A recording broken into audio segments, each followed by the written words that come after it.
Sometimes, life's most meaningful gestures are the simplest. We hear it all the time. Just be there. Just show up.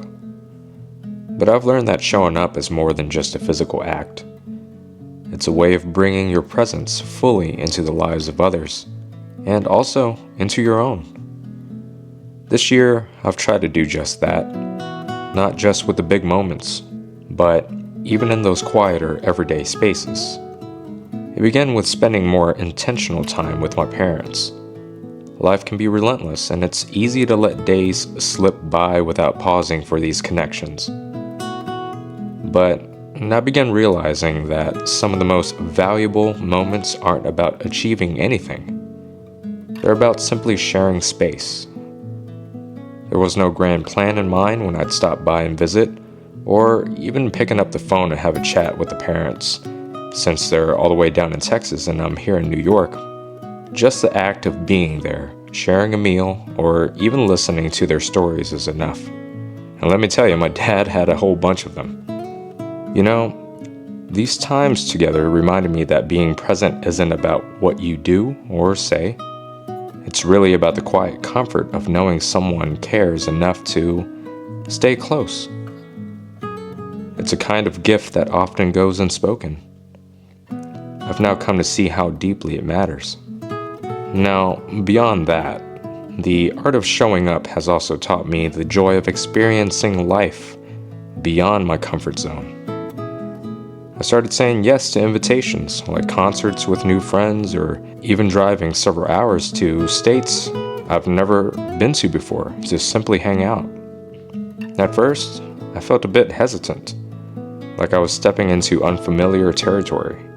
But there's an energy that comes from immersing yourself in these new surroundings, from letting go of your expectations and simply enjoying the moment.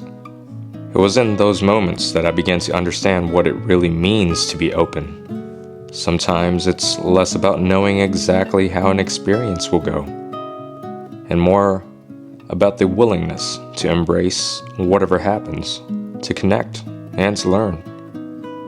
It's as though these experiences broaden not just my social circle, but my own perspective. Then there are times when being there, showing up, simply means making space for myself. I found that hiking or cycling with friends or alone helped me reconnect to a quieter part of myself. On these trails, there's no need to say or prove anything. Just a chance to breathe deeply, to let go of life's noise, and to listen to my own thoughts. These occasional alone times taught me that presence isn't only about others. Sometimes it's an act of self-respect.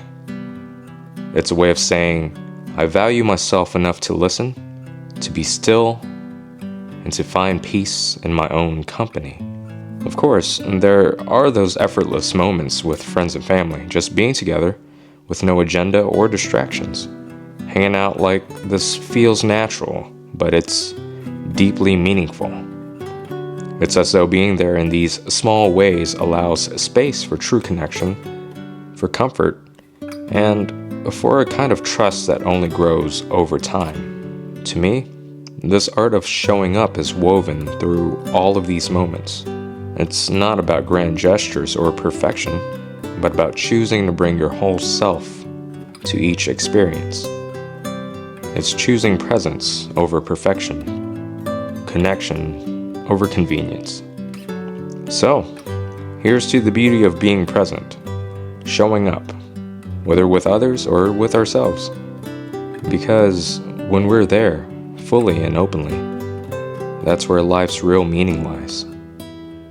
In those moments, we find the kind of fulfillment that lasts.